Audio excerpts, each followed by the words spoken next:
everyone, and peace of Christ to all of you. Please invite your friends and let us have a good time sharing some education together. So the question is Ishmael from the Arab? You see, for me, once actually I have an argument with someone is in Middle Eastern Christian, and we grow in the Middle East and we hear things, and we go to school, and we are like, I don't want to use the word brainwash, but it's somehow it is like this, because we grow up in a society and we take for granted what we hear. Nobody want to go study, investigate. Before I start actually, I decided to show an article written by a bishop, an Aramaic bishop, who speak Aramaic fluently, and this is his language actually. He's an Aramaic bishop. Let me see if I can put the image for you here, the article. Give me a second, please. Now the article in Arabic, but doesn't matter really. We can share the link and you can use Google translation from your side. And you can search actually the article yourself and you can read it. Now, I am not trying to prove my point from an article, but those people, they don't say things unless it is accurate. Here, American Foundation for Syriac Studies. And in order to be teaching in such an organization, you have to be the top, and the guy is a bishop for millions of people. You go there and you will see where he is explaining the word Arab and Arabo. Let me zoom in. It says here, العرب كلمة سامية قديمة معناها سكان الصحراء أو البيداء. The word Arab mean it's from the Sami origin, from Sam, and from the language of Sam, and mean the inhabitants of the desert, or Beida is like, there's a desert and there's the one, it's in the way to be a desert, or you're getting closer to the desert, it's get like you will see some green, but it's not desert yet. So those people who live in those places, they call them Arab. It is not a nation. Whoever live in the desert, he is an Arab. All right. So all the origin of the word is not even Arabic, which is funny. I mean, it's not even the Arab who call themselves Arab. I mean, those who live in the desert, it was the Aramaic people. And here you see how funny it is that now today you have a name people use and you call yourself, but in fact the one who gave you the name, it was not you. It was the Aramaic. Now, the word Arab, by the way, is not only mean, or doesn't mean only people who live in the desert. It means people who they are savage. So it's kind of like if somebody, he did not take a shower for long, like he's a Badawi, So this is Arab. It can be used even for someone who is not an Arab as a way to describe his situation, let us say. And here he's explaining to us how the words came to the existence today. All right. You can search. Actually, I'm going to post the link for you guys. Give me a second. Let me copy the link. I will post it for you in the chat, so you guys can use Google translation from your side, and you can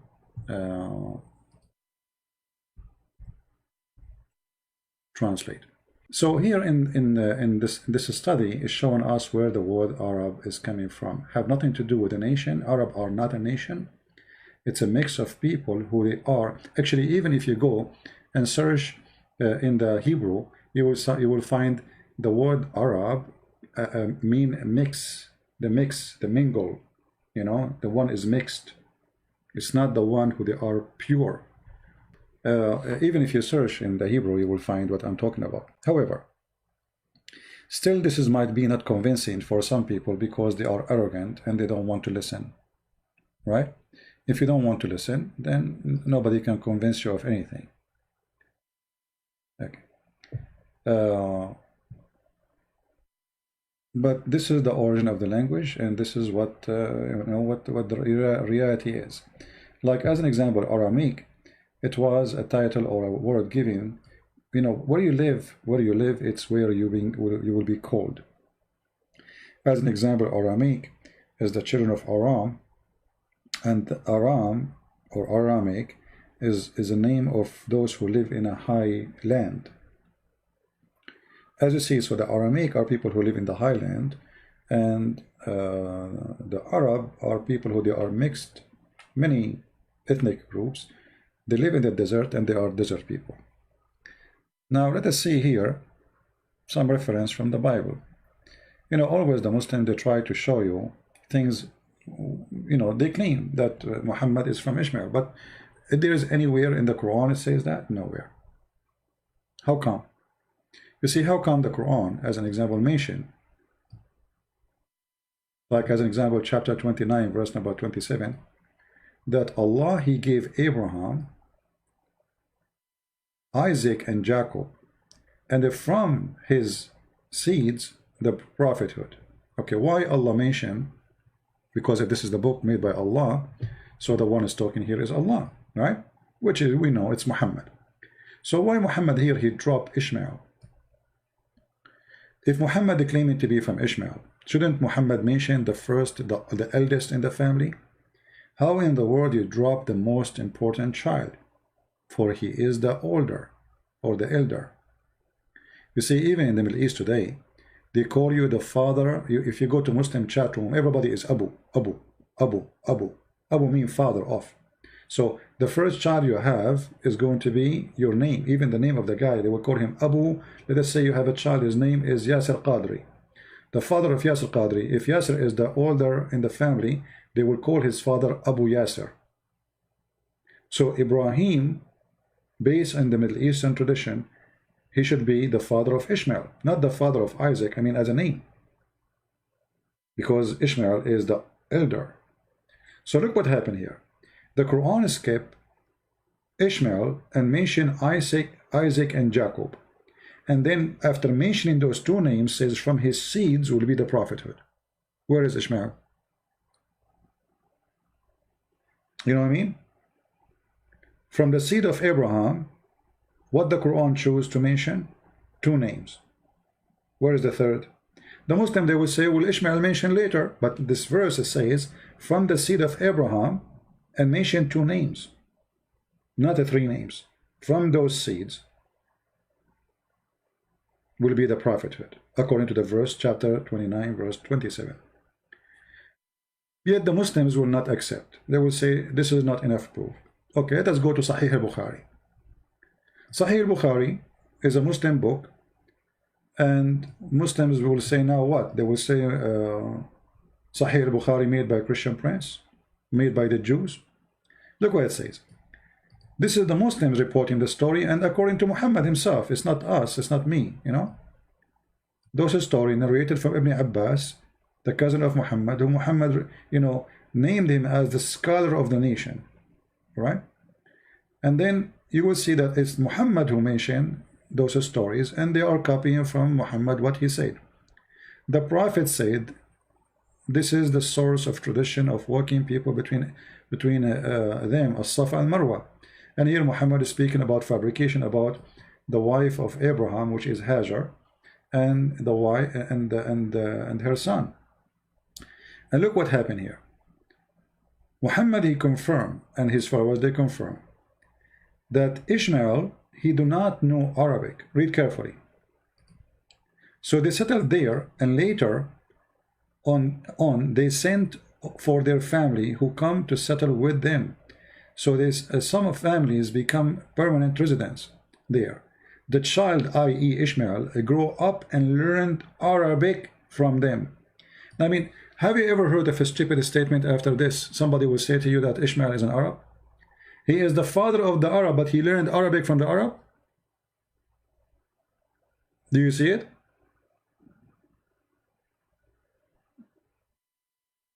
Imagine I go to Indonesia and I am 11 years old, and then I learn Indonesian from the Indonesian, and then I am the father of the Indonesian. You know what I mean? So even their books proving that this is statement or this theory is a joke, is, you know, Muhammad is a fraud. All his what he's trying to do, he wanted to try to get some legitimacy to be from Abraham. Like, I am not from the middle of nowhere, I am from Abraham. Like, hello. But it's obvious that this is stupid. I mean, the guy, I'll go to Germany now, I stay there for 6 months, I learn German, and then I am the father of the German. But the German are already there, and I'm learned their language from them, which means there's a nation, there's a language established, there's people who speak such a language, and then I go there and I learn Arabic, and then I became their father. All right? So it's very silly and very stupid argument when they say such a statement. And actually you can see more reference in my books about Ishmael being the father of the Arab. And here in the same time, you know, if I am from Ishmael, does that make me a prophet? No, I mean, do we inherit prophecy? I mean, if my father is a prophet, I will be a prophet too? No. It's about God, you know, he chose people, like, you know, not from everyone from Israel he became prophet. There's chosen people by God who they became prophet, regardless who they are, their fathers. But they are from the children of Israel. Muhammad is not from the children of Israel, and Muhammad is not from Abraham for sure. Number two, Ishmael, he did marry an Egyptian woman. Let me find some reference.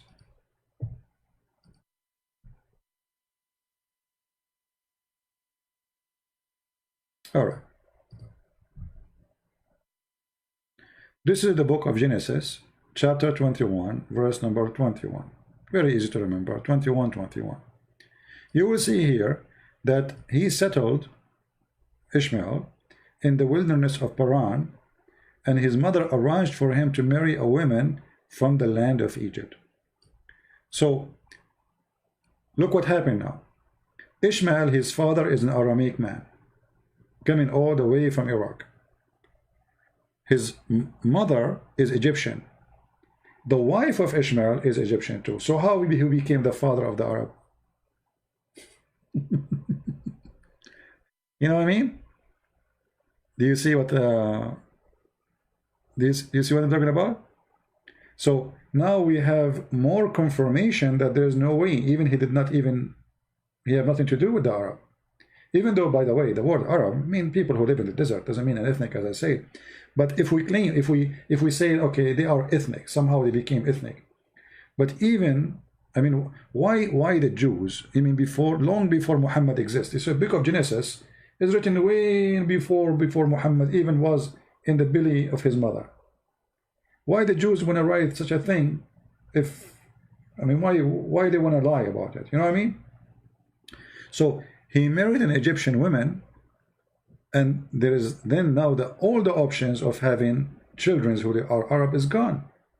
The Arab themselves, Muhammad himself, the Sahih hadith confirm that Ishmael, he learned Arabic from the Arab. And if you marry from the Arab, even if you marry from the Arab, does not make your children Arab. The children will follow their father. You know what I mean? As an example, Moses himself, he married a Bedouin woman. Bedouin from the desert. Doesn't make the, you know, we can say they are Arab like as Bedouin. You know, we remember that the word Arab means people of the desert. So, but doesn't mean that children of Moses are Arab. Otherwise, we will say Moses' children are Arab too. So this is a very silly argument. But as you see, even the Bible confirms that Ishmael, he did marry from an Egyptian woman. Then if we go, we will find more reference in Genesis 28, verse number 9. You will notice that Ishmael, he lived very close to his brothers, to the point they are marrying from his daughter, as an example. If he is living far away, they will not even know that he have a daughter. You know, we are not living in the 20th century where you can take an airplane and you go there, or people speak in the internet, if Ishmael was living in Mecca, it's going to take them maybe a month or so before they can arrive there. And then if we go to more verses in the Bible, we will see Genesis chapter 25, verse number 10. We will find that Abraham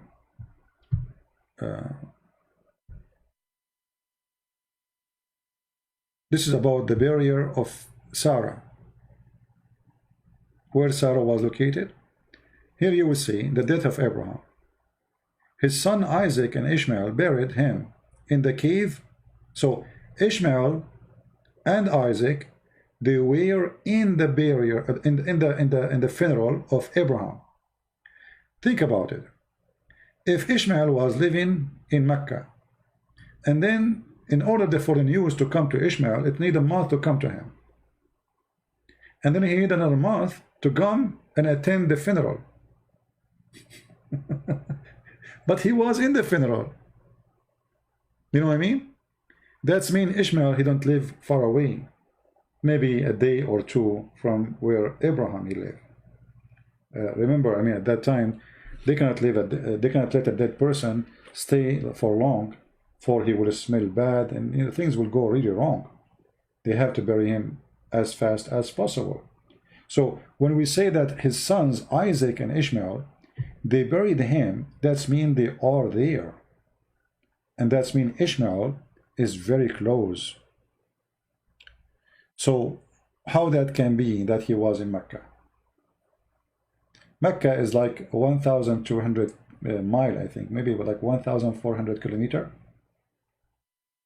from where Abraham was. You know what I mean? So in order for Ishmael to take a camel or a donkey or whatever, if you want to cross the desert, you have to take a camel. The donkey cannot survive it. Even a horse will, you know, you have to take a lot of water with you. There's no water in the way. So if you take a camel, you know, how long is going to take the camel to be there? So all those things, you know, I mean, there's tons of, we can share endless reference about Ishmael, where Ishmael he lived. You know, Ishmael, according to the Bible, there's many places where it's, you know, shown us where Ishmael, you know, literally he lived. Let me see if I can find a map. Give me a second. Actually, the map, it was open, I closed it. Okay, let's see where we can find the map. Yep. All right, this is the wilderness of Paran. I mean, it's far away from Mecca. This is in Sinai. And the brothers of Ishmael, they were living around. They were living in that area. So they are not far really from each other. Somebody will say that the Bible says the children of Ishmael, they will be a great nation. My friend, a great nation does not mean, you know, I mean, the Bible mentioned many, even small number of nations. They will be great nation. Great nation is about, there is something great about them. Let us say something, not necessarily great as good. It can be great as influence. But in the case of Ishmael, nothing bad about Ishmael actually. And some people think that when the Bible says that Ishmael will be a wild man, that's mean those are the Muslims, and the Muslims look at them, they, you know, first of all, Muslims, 95% of them, they are not even Arab. They are not, you know. The Arab is a very small, tiny minority between the Muslims. Secondly, the Arab themselves, they are not Arab, which means they are not really one ethnic. They are a mix of let me see if I can do that. Hold on. Give me a second.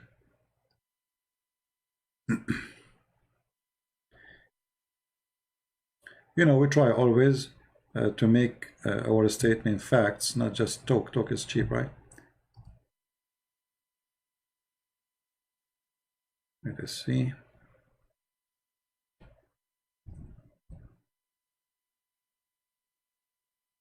Okay.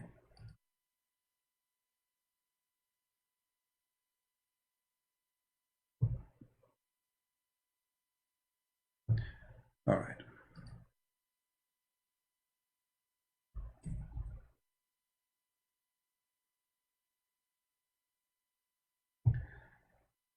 Let us look here.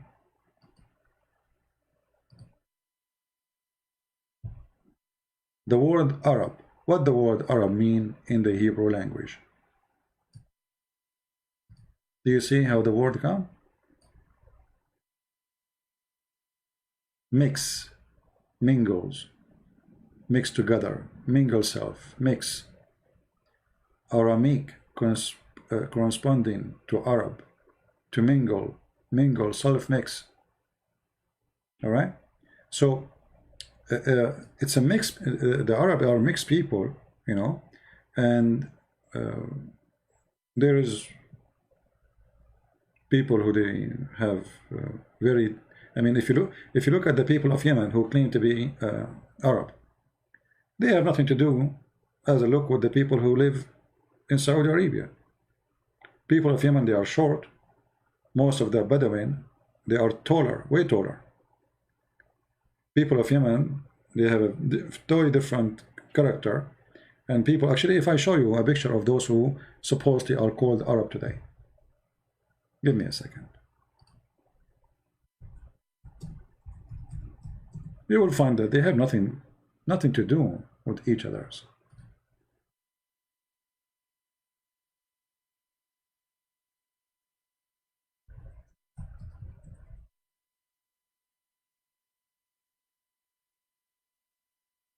As an example, the king of Jordan, he claimed to be an Arab supposedly, and he's from Mecca, right? What about this guy? He have a blue eyes. Anyway, let us see. This is the king of Jordan, and those are next to him, they are Saudi. Anyone notice any things they share? Nothing. Now somebody will say to you, well, the king of Jordan, his mother, she is rich. Doesn't matter anyway. You know, people of Jordan look different. The more they are, you know, I mean, Saudi, they look different. They are taller, they are skinnier, they have different build, and not all Saudi are the same. You know, depend on the location, which territory you live in. Every territory have different look, have different even accent, and even Muhammad, he mentioned that his people will not be capable to read the Quran in one letter. If you remember, why? Because those are mixed. They are not Arab. You know, there's nothing called really Arab. Each one of them have his own potato language. So let us see here.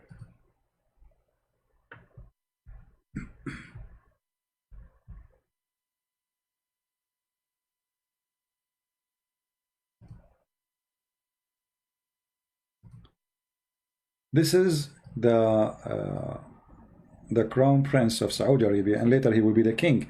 And the other one is a ruler from Emirate.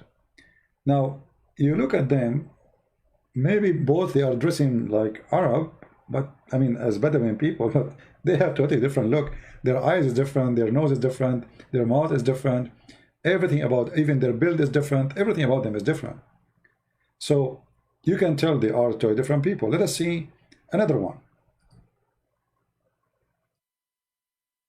This is the Prince of Qatar. The second you look at him, you will find yourself looking at someone from Pakistan, because simply he is.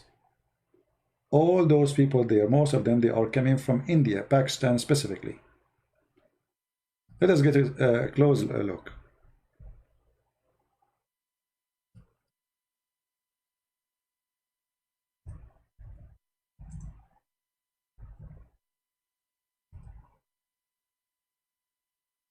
Give me a second.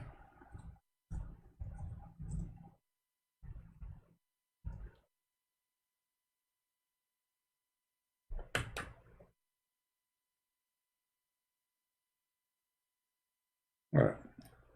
This is the father. If you see him, he is not wearing Arabian clothes. If you see him in the street in Pakistan, are you going to recognize him that he is not a Pakistani person? No way. It's impossible. Right? All those people, they are coming from, because they are, you know, Pakistan is very close, by the way. It's just, you know, like a few hours by the boat, you will be there. It's almost across the border.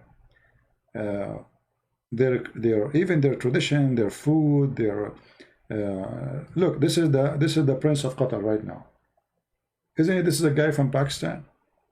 So how those Arab, they look different? I mean, each one of them is coming from different galaxy. Why they are not looking the same? You know what I mean? If when we say Arab, we are talking about ethnic group. If this ethnic group, let us say, mixed, and the majority of it is not from that group no more, then we cannot call them by that group anymore. Let us show you another one. Okay, look at this one. I mean, what does this guy have to do with the Arab? Anyone have an idea? He have a blue eyes. He's blonde. You know, if this guy he walk in Europe, you would think he is European like everybody, right? How this person became an Arab? Look at his wife. How this wife is an Arab? You know what I mean? So what does Arab mean exactly? I mean, when they say Arab, it's a joke. There's nothing it's called. Like when I say Arab, I mean that originally we are people coming from certain area as desert, but it's a mixed area with many ethnic. Nobody knows actually who they are, where they're coming from. It's a big mix.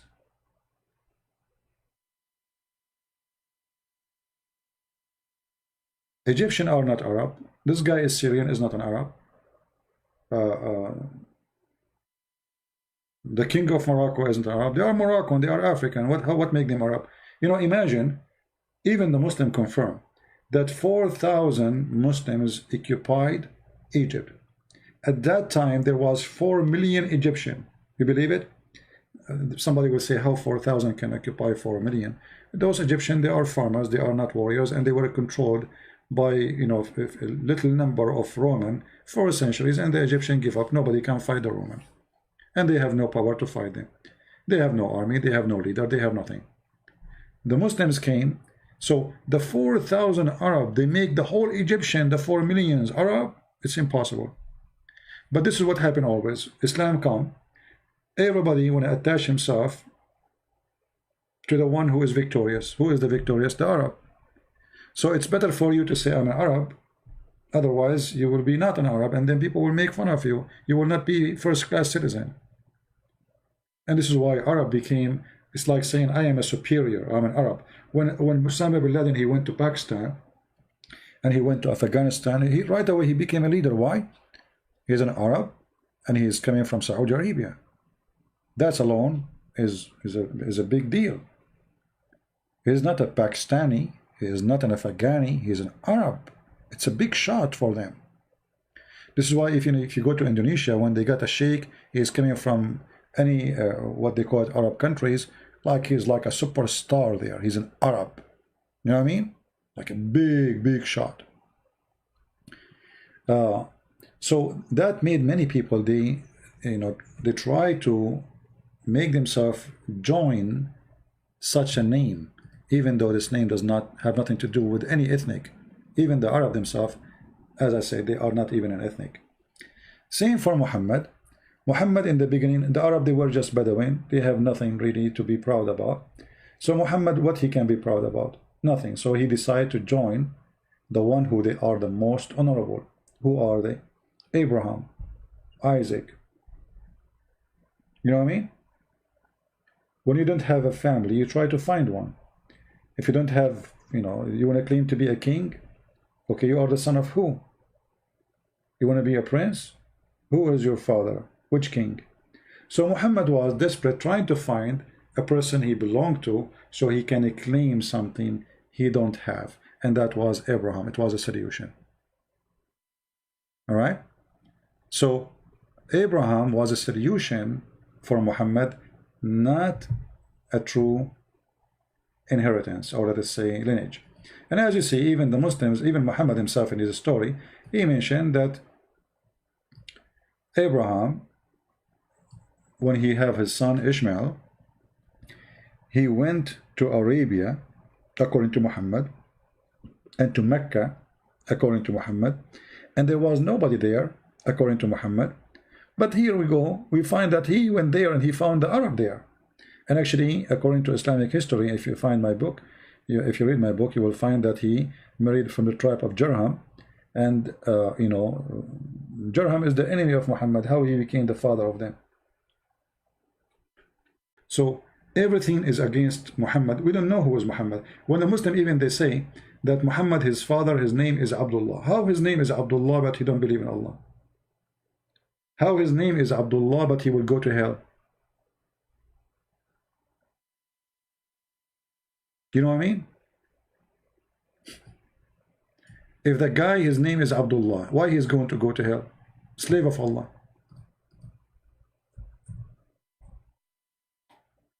Right? Muhammad, he confirmed that his father is in fire.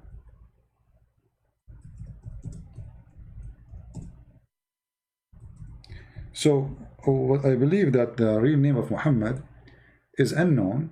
In the Middle East, if somebody is unknown, we say Abdullah Fulan, which means unknown slave of Allah. Unknown person. Abdullah is a name, is a title. You give it to somebody, is it supposedly unknown as a person. We don't know. All right? A man asked, where is my father? Messenger of Allah said, your father in hell. When he turned his back, he said, my father and your father in hell. You know what I mean? Let's see if we have a growing up Muslim here in the chat. Anyone? Any Muslim want to say anything? Any Muslim have a comment? So as you see, Muhammad have nothing to do with Ishmael. Even in the Muslim books, Ishmael, he learned Arabic from the Arab, from Sahih al-Bukhari. It says that he learned Arabic from the Arab, as you see.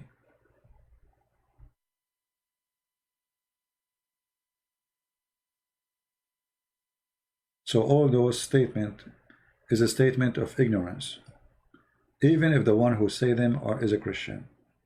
It's okay. I mean, you get to be ignorant for some time. You know, me myself, when I was a kid, I heard people saying, is Muhammad from Ishmael, from Ishmael. So for a while I was thinking, okay, he is from Ishmael. How I know? Until you start, you know, digging and searching and studying, and your knowledge increase, and then you will find that this was nothing but a false, you know, statement. And you know, there is many people, they go today in churches, they claim to be teachers, but they have no idea what they are talking about.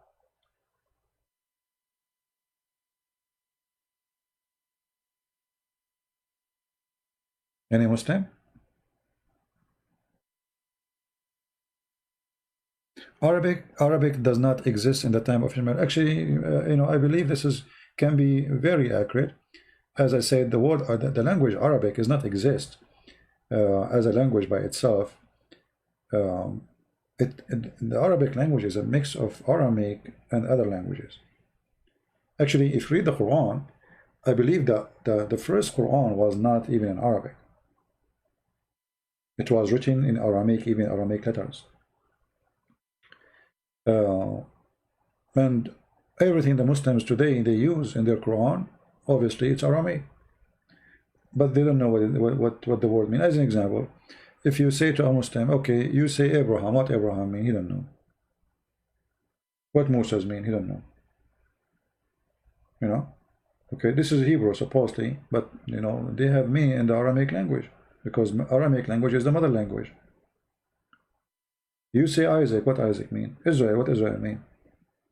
They don't know. Sam, what Sam mean? Ham, all those names, what they mean? They don't know. What Adam mean? They don't know. For none of those have nothing to do with them. It is names and stories brought to them from other nations. You know what I mean? So,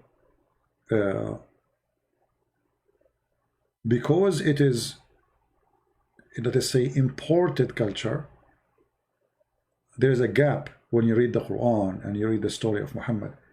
There's no connection. Muhammad himself do not know what he's talking about. As an example, if you ask Muslims,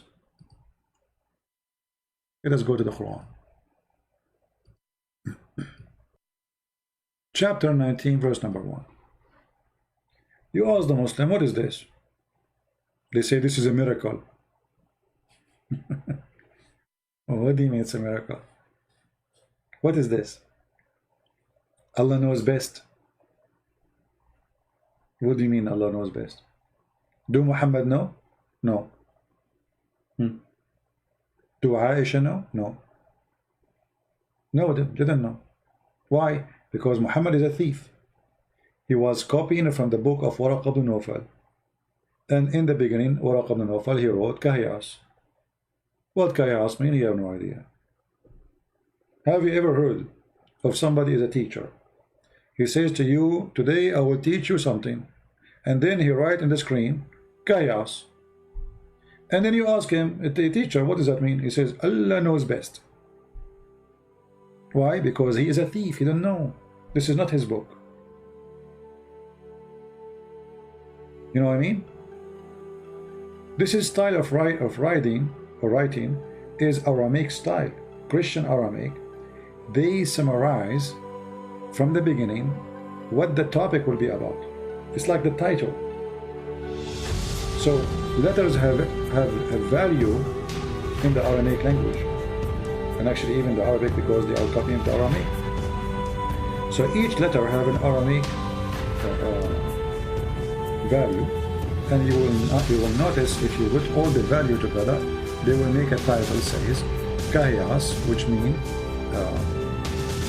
Christ is my God. And does it make sense? Yes, absolutely. This is the chapter of Maryam. Chapter of Maryam. Who is Maryam? The mother of Jesus.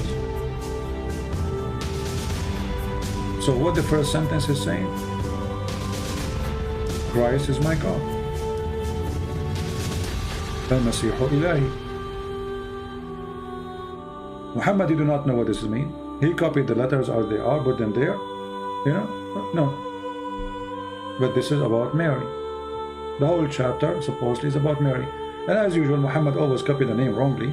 So he thought that Maryam is the same Maryam as the sister of Aaron. This is why in the Quran he called her, O sister of Aaron. You know, Muhammad always remind me of a thief. He stole a Rolls Royce. You know? And then he don't want anyone to know that this is the stolen Rolls Royce. But in the whole city, there's only one Rolls Royce. So what Muhammad will do? In order nobody will know that this is a Rolls Royce, he changed the thing in the front of the car. You know, he put something in the top of it. He took it, but let's say he take the symbolic for Honda. He put it there. People ask him, what does this mean? He don't know. Because both are theft.